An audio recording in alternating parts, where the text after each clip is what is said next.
nila. Kasi pag gumit na kayo, mahihirapan ka. Kasi po, wala na naman akong ayan. Kasi po, yung nakikita niyo mga aparato na yan, gagalaw po yan. Kasi kasama po namin yung camera, audio.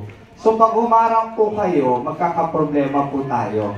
Baka matulad tayo sa ibang barangay na walang kami ng camera. Baka mamaya lahat ng camera mawalan.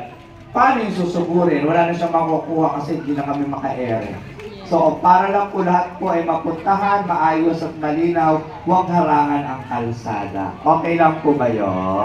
Okay! Tapos, malay nyo, pag maayos yung barangay, kasi sabi ni Kapeto daw ay first time namin magpaliparan dos. Tama, mali? Tama! Narinig ba ako sa dulo? Yeah! Pataas niya po ng tabo. Hindi ako makalapit masyado kasi baka mawala yung mic ko. Okay, very good.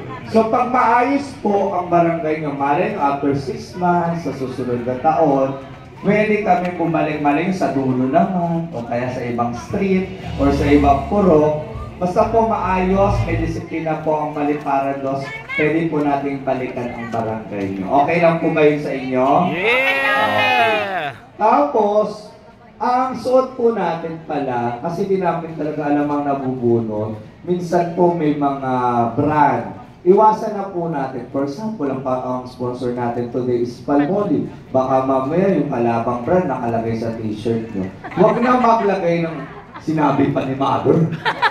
Huwag nang ilagay, huwag na magsuot ng kahit anong damit na may brand. Baka mamaya makuryente tayo pare-pareho. Pati bawal din yung mga damit na may mga Benz, Shop, kasi hindi naman natin sila sponsor para iwas lang tayo sa mga kliyente.